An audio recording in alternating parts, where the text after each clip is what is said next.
a bit warm in here, so if anybody wants to take their jacket off, I think they're quite entitled. Well, good morning, ladies and gentlemen. Welcome to the Centre for European Reform. It's an enormous pleasure for us this morning to welcome here Tom Watson, the Deputy Leader of the Labour Party, Deputy Leader since 2015, and the Member of Parliament for West Bromwich East since 2001, and like me, I guess, a scion of the West Midlands. So great pleasure to have you here, Tom. And we're very much looking forward to hearing what you have to say. And after Tom's speech, then I will moderate a question and answer session, and we'll hope to wrap up in, I guess, about an hour's time. Great. Tom Watson.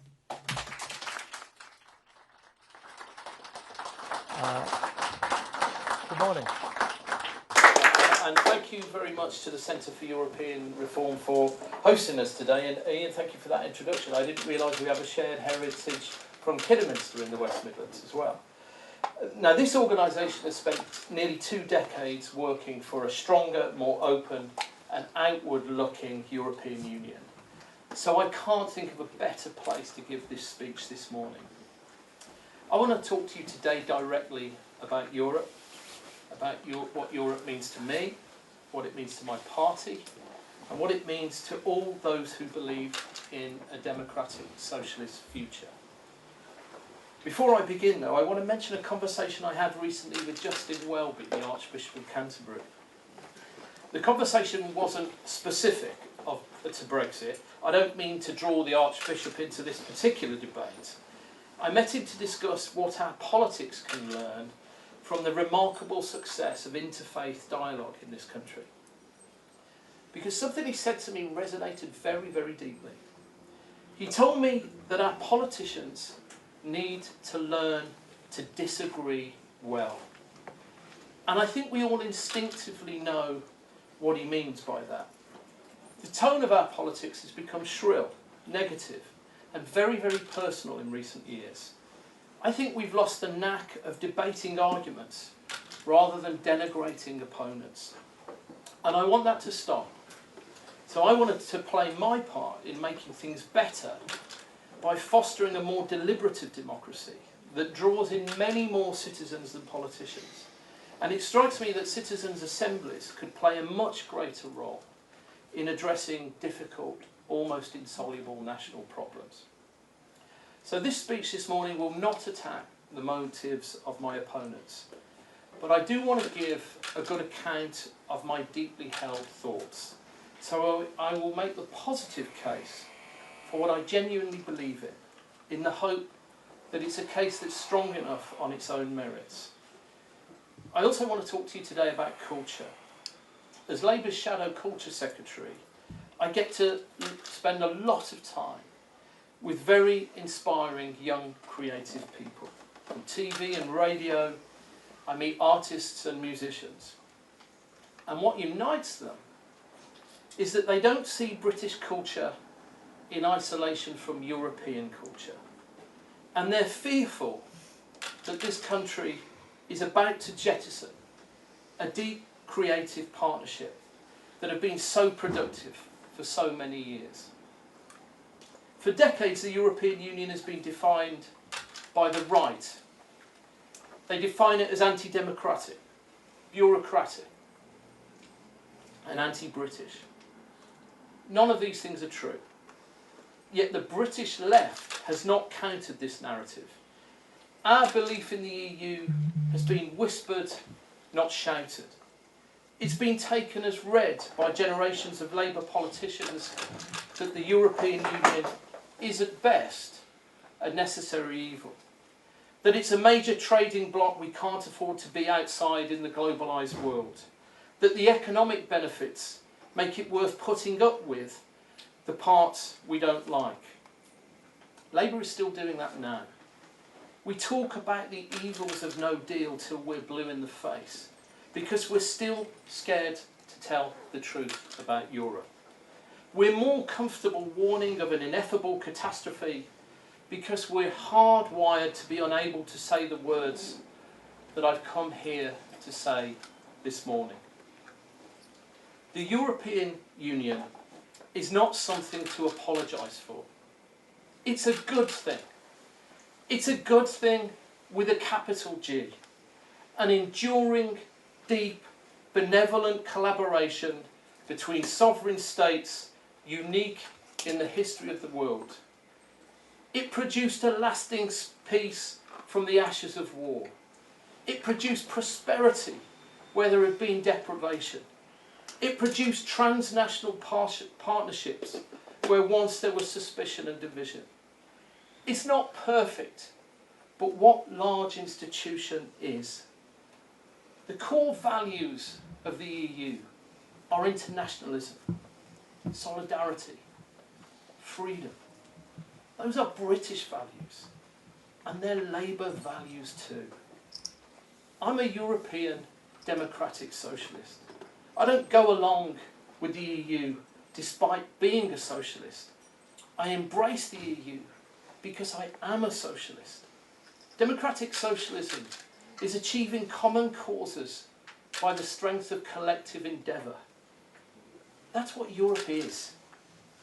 And we're lucky to be living through this golden age of European cooperation. We are extraordinarily fortunate to live in peace. I'm a democratic socialist, a British patriot, and a proud European. These are not identities that rub awkwardly up against one another. They're mutually reinforcing. Europe is who we are and have been for centuries. Yet for decades, we've failed to challenge that narrative, that somehow our way of life is under threat. It's simply not true. It's not true at all. And yet we've heard it so often that it comes to seem real. To our European neighbours, it seems bizarre. Do the French feel any less French because they're part of the EU? And unlike the UK, also part of Schengen, such that they effectively have no internal European borders? Has that undermined their sense of identity or their way of life? Have you been to France lately? Because I can tell you that it hasn't. The French are as French as they always have been and always will be. From Dunkirk to the Dordogne, they're still 200% French over there. Believe me. Nor have the Germans come to seem just like the Irish, or the Italians become indistinguishable from the Danes. Europe's languages, culture and identities have not been homogenised by a centralising bureaucratic behemoth, and never will. Why would they? The institutions of the EU formalise and democratise the natural bonds between us. We are not diminished by our membership of the EU. We are recognised, enhanced and empowered by it. Probably the most important Englishman who ever lived was William Shakespeare.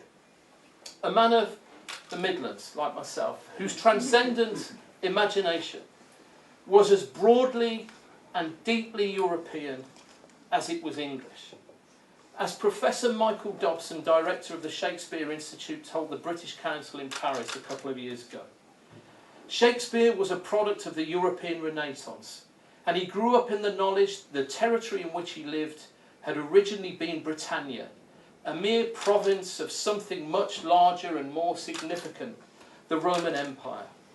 I've written elsewhere about how misleading it can be to think of Shakespeare as modern Britain's national poet. I would add that it is even more misleading to suggest that Shakespeare thought of Britain as anything other than part of a larger geopolitical entity called Europe. One only needs to read where the plays took place. Rome, Athens, Venice, Padua, Milan, Cyprus, Navarra, Messina, Vienna, Denmark, the Balkans and Sicily. And he wasn't just using places he'd visited as handy material. He never left the UK. He conceived and realised these settings because being European was central to his sense of who he was and what it meant to be English. Erasmus and Plutarch loomed large in his imagination, as did Chaucer and Sidney. Medieval London was a bustling melting pot of migrants from all over the world. The greatest Englishman 400 years ago was wholly, deeply European. And it was so for centuries before Shakespeare too, until very recently. Did French kings not become English kings who became British kings? And did not Dutch and German kings and queens do the same? Did the Windsors not change their name from Saxe, Coburg, Gotha? And did we not a few days ago commemorate D-Day, when British soldiers crossed that tiny strip of sea to liberate our ancient neighbour from occupation? Only 75 years ago, our finest young men marched off to war to save France. Yes, to save Britain too. But you couldn't save Britain without saving France. The fates of our two nations were indivisible. This is a truth that Churchill understood. A great war leader, but also a great builder of peace. Churchill was a founding father of the EU, just as surely as Adenauer, de Gasperi and Schumann. He conceived of it. He pressed it. He understood both how vital it was to preventing war and how transformational it could be as an engine of prosperity and partnership. Britain's place in the EU is in the EU because Britain is by definition in and of Europe. Look at our great cities like London, Birmingham, Manchester, Leicester, among the most super diverse in the world. That is what we and who we are. Yes, old ladies cycling to church in the mist, we're that too. But also a great historic European nation, still at the zenith of innovation and creativity, attracting all kinds of people for all kinds of reasons from all over the world. Yes, it's the nation of Shakespeare and Byron, who died fighting for Greece in their War of Independence, and Mary Shelley, who conceived of Frankenstein in Geneva, and Charlotte Bronte, whose novel Villette was based on her time teaching at a Brussels school, and Keats, whose life and death in Rome is celebrated at the foot of the Spanish Steps. And of course of John Dryden, not just a great writer of English drama, but a great lover and student of French drama, and a translator of Virgil, Ovid, Homer, the great canon of European classical literature that was the base of everything these English geniuses knew. Dryden, who also once wrote the great lines, by the way, a man so various that he seemed to be not one but all mankind's epitome, which keeps coming into my head in these Tory leadership days for some reason. Yes, this is the Britain of Sir Simon Rattle, who made his name in Birmingham and then spent 16 years conducting the Berlin Philharmonic.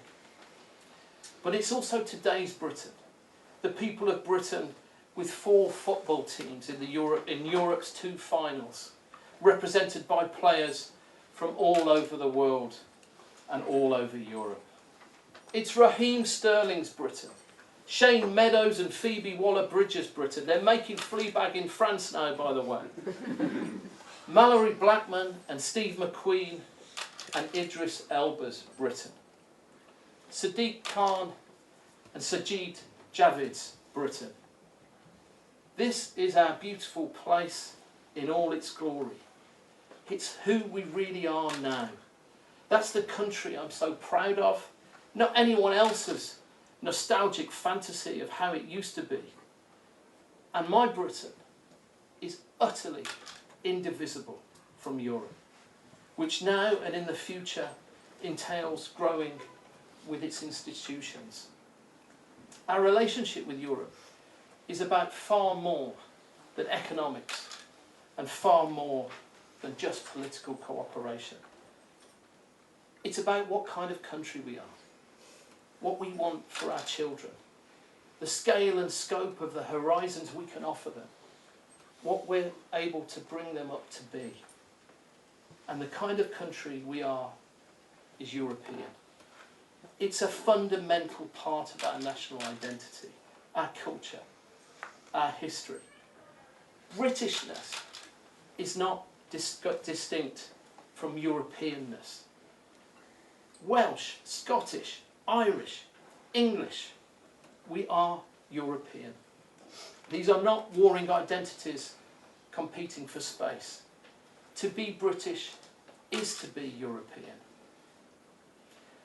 Now I know that not everyone wears as easily that deep attachment to identity. In fact, some people have begun to use identity as a stick to beat pro-Europeans, equating support for Europe with class. I don't think that's right, and I don't think that's helpful. The majority of Labour people are supportive of Europe, and that support is not dictated by social class. There are powerful rational arguments for membership of the European, as well as emotional ones too. For social democrats who want to make life better for our poorest communities and secure economic growth that can be fairly shared, the best way forward is within Europe. Almost every aspect of life of Europe will be more difficult, more expensive, less safe. Travel, communications, trade, manufacturing, our national security. I don't think people realise just how far back in time we'd be taken by leaving the EU. And Europe has been so important to our proud towns as well as our great cities. Let us not forget that in the dark days following the pit closures under Thatcher and Major, the only support those coal-filled areas had was Objective 1 funding. It became the only hope, a lifeline for so many traditional Labour areas and working class communities. And in the same way, at the same time, faced with a Tory government that was attacking workers' rights, socialists in Britain looked to the EU as an institution that was way ahead of the UK in terms of protecting working people, consumers and environmentalists. For those on the left to fail to acknowledge that is to rewrite history. I used to lead delegations of union shop stewards to Brussels when I worked for the Amalgamated Engineering and Electrical Union, now Unite, in the 1990s. We'd lobby for support for investment in the car industry. Our stewards would share their experience of the globalised world with other workers across the continent. We'd form alliances to challenge the excesses of global capital. And the European Union has been a steadfast ally in furthering the rights and welfare of working people. From the European Convention on Human Rights to the Working Time Directive, to the agenda for the next Commission on pan-European minimum wages and tackling global tax avoidance, the EU has been a friend to workers here and across the continent. It's no boss club. It is both an engine of progress and a backstop against regressive and repressive governments. Labour, quite rightly, has just declared climate emergency. But climate change doesn't stop at our borders, and we can't tackle it alone. We're so much stronger in Europe. And as the global economy changes, as automation, AI and the rise of the global mega corporations change capitalism once again, there is strength in numbers and might in unity. Britain alone will struggle to face down the barons of surveillance capitalism, to take on the shoddy practices, tax avoidance and employee abuse of global giants like Facebook and Amazon. Together we created the strongest consumer privacy law anywhere in the world. Together we can go further still, breaking up monopolies, shutting out malpractice, facing down tax avoidance. But on our own, we're vulnerable.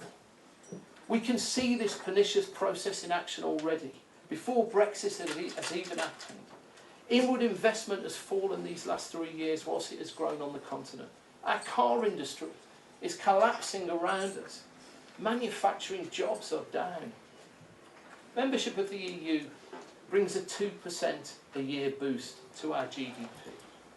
That's according to the Bank of England.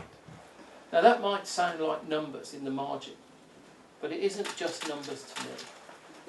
It's £20 billion a year in extra taxes to pay our nurses properly, to invest in our schools, to give our elderly the care they need and deserve. These things matter to anyone who calls themselves a democratic socialist. These things matter to me. Whether you're a European romantic, proud of Britain as a modern European country, or a hard pragmatist who knows that every penny counts when it comes to supporting working people, the European Union is your friend. And so that is the case I want to make. That is the case I want Labour to make. Brexit is not a break on Labour values. It's an existential threat to them. The European Union is the fruit of our forefathers and foremothers' sacrifice. It is peace forged from the ravages of war. It is prosperity shared, workers protected, oligopoly challenged. It's a natural extension of our patriotism and the natural result of our history. European is who we are and who we have always been. Our members are Remain. Our values are Remain. Our hearts are Remain. And we need our Labour Party to be true to who we are and be loud and proud in support of Europe. So where does that leave us? We are a country going round in circles, kidding ourselves that one last heave will somehow resolve the contradictions and the catastrophes that Brexit both embodies and invites. And in the meantime, the people of Britain are ignored. The burning injustices rage hotter and brighter than ever, and the machinery of government stuck in the Brexit mud simply cannot deliver the things we need. The NHS in crisis. Young people wait in vain for houses to be built and for their skills to be resourced. Our elderly do not get the care they need, and our poorest are trapped in the nightmare of universal credit. Whilst our politics fixates on Brexit, Britain is left to rot.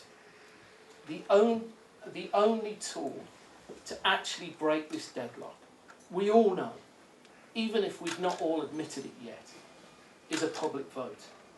We put the question back to the people because Parliament and government, as we reach the 3-year mark, have proved utterly incapable of implementing Brexit, and shows no more sign of doing so now more than ever.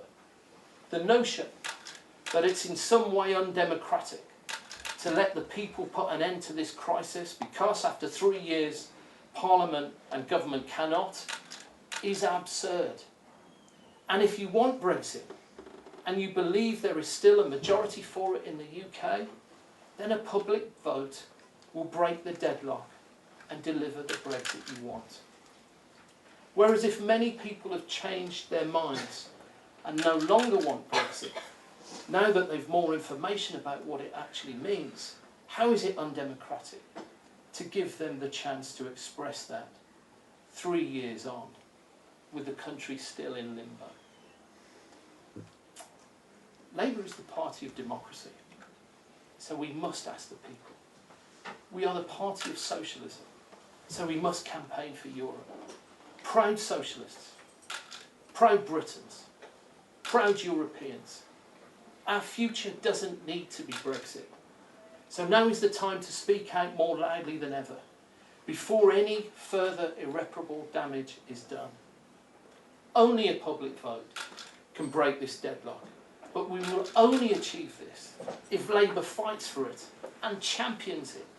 We must do that in Parliament and around the country. Labour must make the positive case. And only by remaining in the EU can we remain the same Britain at the heart of what we've been for 1,000 years. If we leave, we become less than we were and less than our children have a right to expect. The patriotic choice is to remain. Thank you.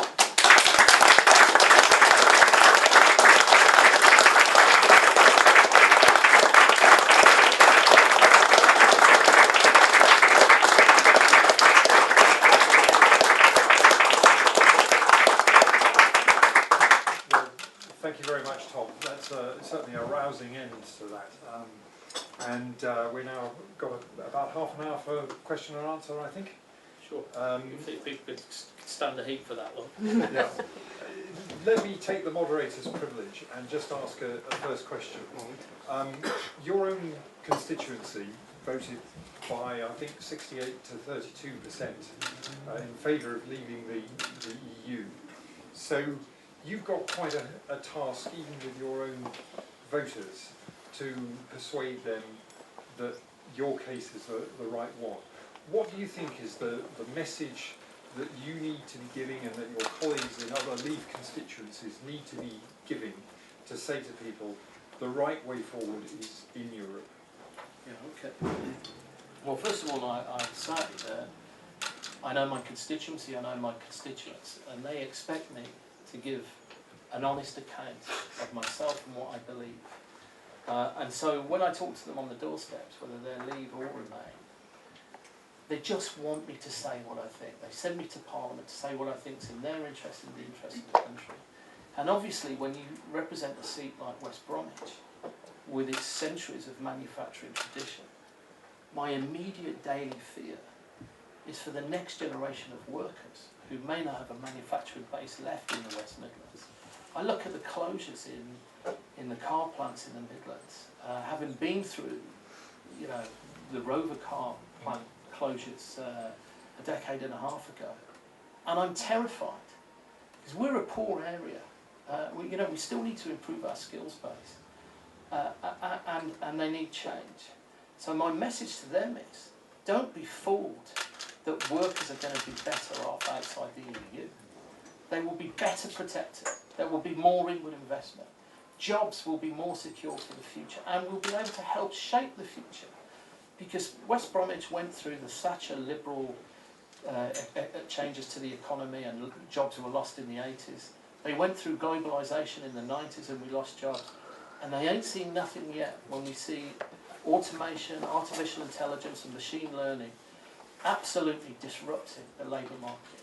Unless we can work within Europe to challenge the oligopolistic power of these tech platforms that are anti-competitive, that are anti-innovation, then we don't have a chance. And we're much stronger with a collective voice across the continent. Well, it's a message that has a great resonance for me. I grew up in sight of the Rover Works in Solihull. So, there we go. Good. Right. Let's take some questions. Please state your name when you ask your question. Yeah. Yeah, I'll take them in threes. Ray Taylor, PwC. Can I ask you a question about the general state of UK politics at the moment? On the back of local and European elections, we've seen the smaller parties do very well. Do you think this is what we should expect now for the future, or do you think we'll go back to the politics of the past, where the two main parties dominated again? And the next question. Martha Lodestone. I have a young son, and I worry that his generation is not going to see the benefits that we've had of being in the European Union. I wanted to thank you for being so clear about your position today, Tom. But is it too late for Labour to change tack? Okay. Do we have a third question? I can see a hand, but I can't see it. Right, yes. Lady right at the back. Neil Nerver, Brent Councillor. Tom, very simply, thank you very much for the speech. How do we make it happen? Okay. I'll take Ray and Martha first, if I take them together. Martha, you asked me if it's too late for Labour to change position. It's never too late to do the right thing. And I've been talking to a lot of young workers. I interviewed some before I did the speech last week, and I was really moved by what they told me. They told me that they found a clarity about who they are after that referendum result. They discern themselves as European. They're British and European.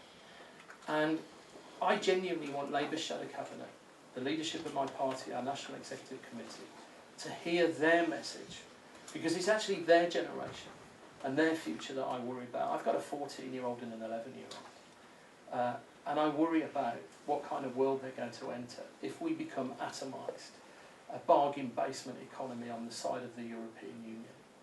And Ray, you're pointing to the sort of state of flux at the heart of parliamentary democracy, the chaos at the heart of government decision making.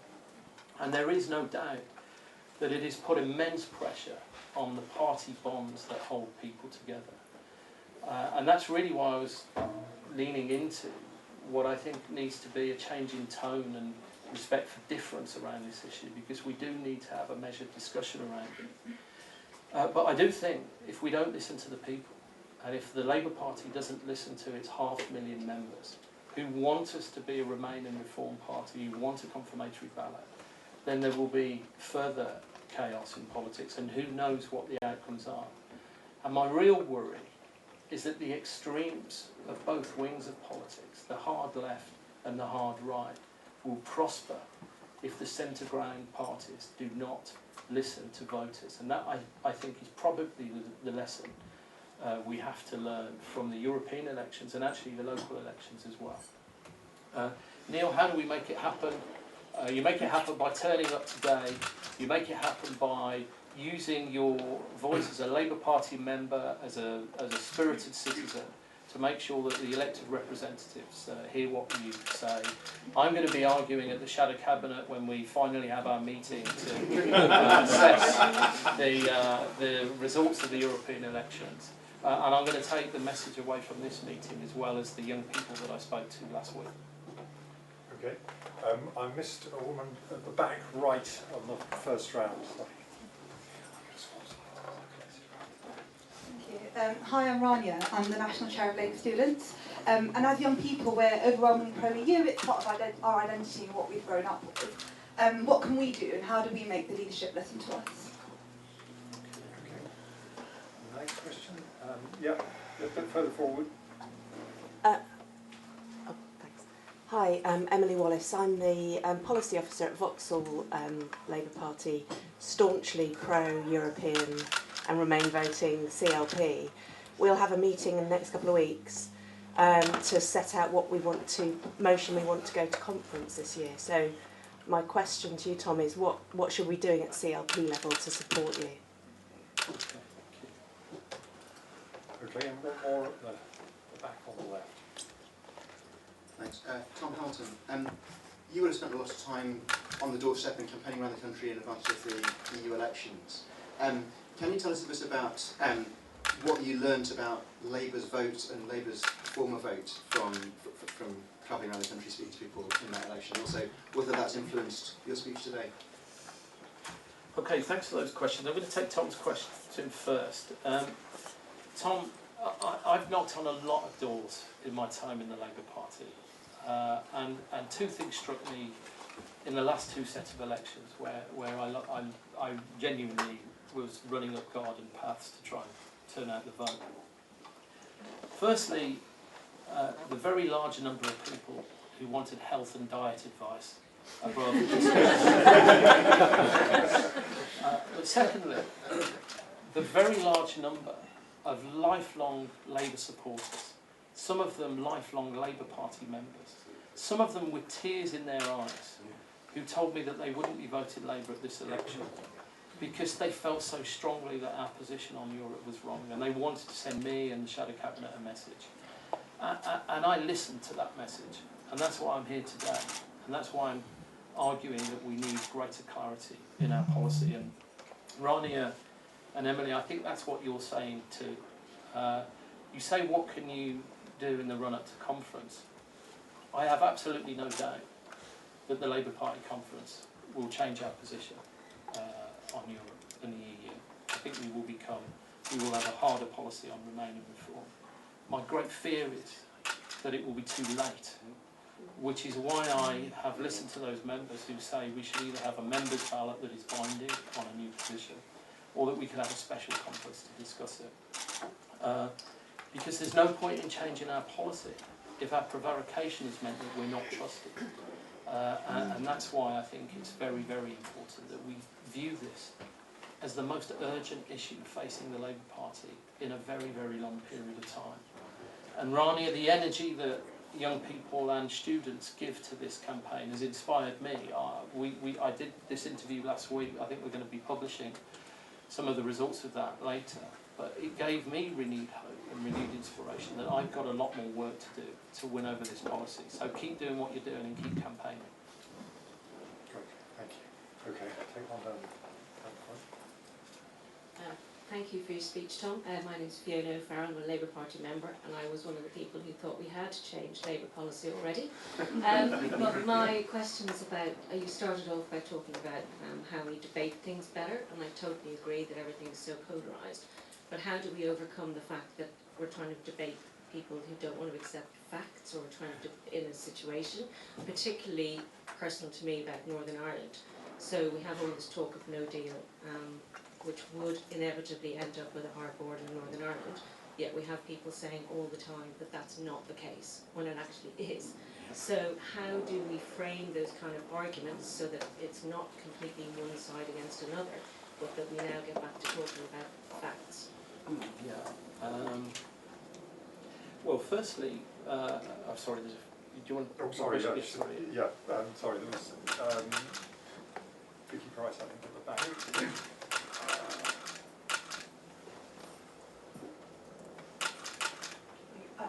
Vicky Price, just thinking about the next Prime Minister, who's going to be decided sort of pretty soon. Is Labour going to be spending too much time perhaps just fighting the no deal rather than going down the route you're suggesting? So is the message going to be lost? So a better deal rather than no deal is what we've been hearing so far. So where will the remain bit come? Okay, is there another question? Yeah, there's one down here, sorry. I'm making you run around, aren't I? Hello, it's Anne Sassoon, Vauxhall CLP, and despite the accent, I've lived in this country for 53 years. I'm really pleased about the, if I could use that kind of term, emotional, cultural, patriotic tone of your speech. So really it's how to, in a way, infiltrate that, combined with the facts, but to appeal to people that feel very strongly, and it should be, and I am British and European, of American origin. Thank you. Okay, Fiona, you asked me about the facts of the issue when people are in denial in a world of fake news and propaganda sometimes pushed by other states that don't have our interests at heart. But for me in the public discourse, I'm as guilty as this as any politician. I need to learn from my own mistakes, so I'm not sort of judging people. What I think elected representatives need to do is give it their very all, not to question the motive of the person making the argument. If you can respect that they just have an honest disagreement with your position, it's a starting point for a conversation. And that's what I find so interesting about the interfaith dialogue that the Archbishop of Canterbury is fostering. Because it seems to me that it does lend itself to the notion that citizens' assemblies can bring people with very different views, but very often hostile and contradictory views, to look at almost insoluble problems and come out with a consensus around a way forward. And I've been really struck in this recent period. I was really struck by a comment that Tony Blair made when he said, it seems very hard, if not impossible now, to find a compromise around Brexit. But it could be that politicians could find a compromise around the way you deal with Brexit. And I think that's our challenge. I think it's an immediate challenge. Whoever wins the Tory party leadership, to answer Vicky's question, and how Labour responds to that is what we have to do. And obviously today I'm making the case for a more benign view towards Europe, for Labour to have greater clarity of purpose, for us to be very and unavowedly pro-Remain, pro-European. And I think you can do that as a British English patriot. And just to end on that final question, of course identity politics has grown in the minds of voters and politicians in the last decade. And you think about your own identity when you're trying to deal with these almost intractable problems. You know, I'm very proud to be English. I'm very proud to be British. For most of my life, I've described myself as a kiddie lad. I'm from Kidderminster. I come from a provincial town in the West Midlands. I worshipped the specials in the 1980s and was politicised through music and Thatcherism. These are very big identities for me personally, not necessarily for others in the room. So I think it's perfectly possible to be a kiddie lad, to be a proud England supporter, to be a patriotic British citizen and a proud European, just as my friends from Wales, Scotland and Northern Ireland can discern their own identities. But I think we need to be really honest about that and say that and work out how these things can fit together whilst we're trying to sort Brexit. Okay, shall we take some more questions? Yep. See one there. Thanks. I'm Simon Lydiard, I'm chair of Vauxhall CLP, so can we just offer our apologies for Kate Hoey? One of the issues that I think you might have to tackle with Tom is actually inside the Labour Party. I think there's a danger that people are sort of associating the views they're expressing with being an attack on the leader of the Labour Party. Now, I don't believe they are. But I think there's a danger that a certain faction will kind of circle the wagons and make this an internal divisive argument between factions in the Labour Party. Now I know lots of people from the Momentum side of the party who are extremely pro-European. And I kind of like the approach you're taking to kind of proper dialogue and honest disagreement and being reasonable. But I think you are probably going to face quite a backlash from people who are going to try to treat this as an internal kind of party factional issue. And I just wonder what your views are on dealing with that. Okay. Have we got any more questions in the room? Okay, well then let's take that one. Okay. Simon, just to push back at you there. This is obviously not an attack on the leader of the Labour Party. As the deputy leader of the Labour Party, I'm not going to do that. But I also want to push back at you on what you said about Kate Hoey, with whom I profoundly disagree on this issue. But I don't want to question her motive, and I don't want to apologise for her service as the Labour MP for Vauxhall. Because that would undermine what I'm trying to achieve, which is essentially for her to respect my decision and me to respect hers, and Labour Party members to engage in what would be a positive dialogue about how we can resolve one of the most complex issues facing our country in my lifetime. The members of Momentum are not a homogeneous group, just like the members of every other group in the Labour Party are. What I tend to find in the party, with our newer joiners, many of whom signed up to join Momentum as well, they are very, very young people who have not had their fair share of the economic cake. The intergenerational divide has been harsh on them. They have fewer opportunities than my generation. They can't lay roots in their communities because they can't afford homes and they don't have rental rights to help them. When they enter the labour market, it's in the gig economy with fewer rights than ever before and lower wages than the previous generation. Of course they want change. And they've thought a lot more deeply about how they can have greater security and opportunity in their lives, which is why they understand the EU perhaps more than my generation, because they know that it's the EU that can give them those protections. It's the EU that can challenge climate change. It's the EU that can give them a benchmark of workers' rights across a huge trading bloc. And I think we just need to make sure that their voice is heard in this debate, no matter what wing or group of the Labour Party they're a member of. And I know there's a very large number of them in Vauxhall, and I hope that their voice can be heard in the weeks ahead. Okay, Tom, thank you very much indeed. It's been a very inspiring message. I think one of the things I'm going to take away is that quote you had at the beginning about learning to disagree well. I think that's something we need a lot more of in this country, and we're going to need it a lot more still over the next few months. But thank you very much indeed. Thank you very much to all of you in the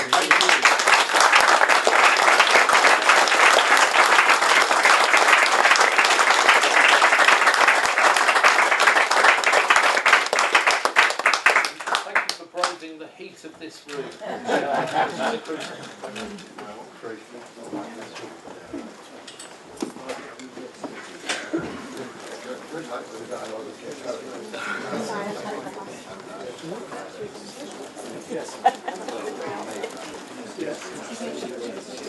Charles, how are you?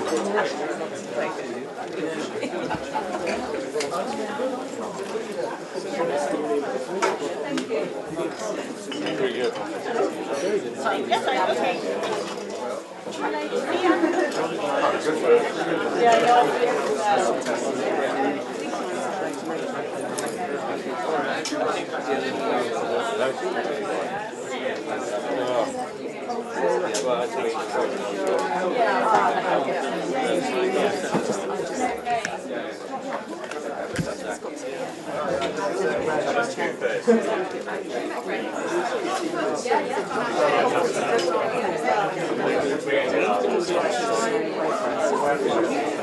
Good reason.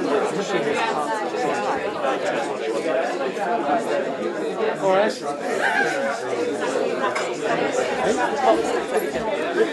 There's a lot of us here, aren't there? Yeah.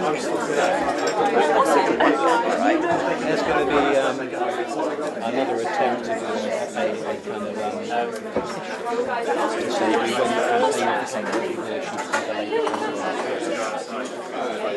This is the dominant discussion that my branch team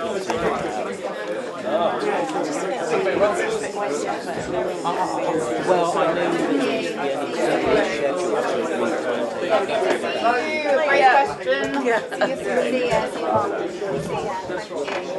Hello, you're alright.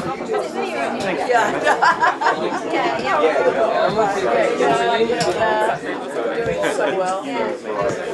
Hello. I'm just going to do it that way. Yes, we'll do it here. Yeah. Are you doing a live interview? Huh? Are you doing a live interview? No, we're just